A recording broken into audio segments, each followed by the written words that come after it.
Composition is one of the building blocks in photography, but while it is exciting to always include different elements in a photo to tell a story, I find myself drawn to photos that are simple and minimalist. I usually end up feeling amazed when I see photos like this, because how can a photo with so few elements tell so much or hold so much meaning?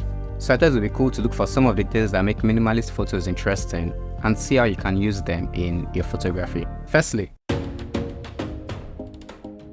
the minimalist painter Frank Stella said those words, and I think that perfectly explains minimalism in photography.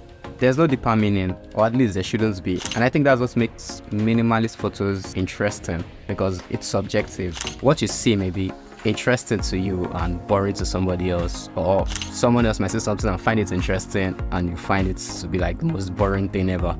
So the thing about minimalist photos is they're usually composed to highlight one subject, and ideally that subject should be interesting enough to hold the attention of whoever is looking at that photo. But that's usually not the case, because everyone cannot be interested in the same subject. So the best way I can think about this is find what's interesting to you, take the photo, and let your viewers see what they see. Another important concept in minimalist compositions is negative space. Now, this is the space that surrounds your subject. It can help isolate the main focus of the image and make it more appealing, because nothing is competing with the attention of the subject. The way you use other compositional techniques, like maybe the rule of thirds or golden ratio or whatever it is, the way you use those techniques in framing both the subject and the negative space can also affect how much impact the final image has. A negative space is one of the elements that is very easy to include in a photo.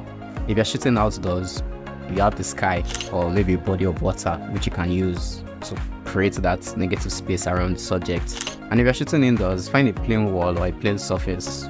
Now, I've seen a lot of minimalist photos in black and white, and they are great, they're really beautiful. But that doesn't mean you can still have minimalism with. Now, colors can be distracting if there's too much happening in the photo.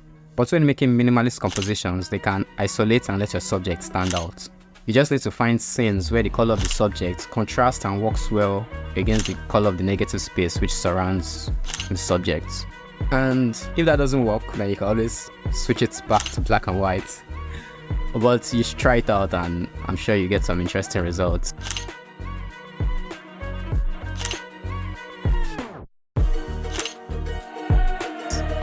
Let me know what you think about minimalist compositions, and I'll see you in the next video.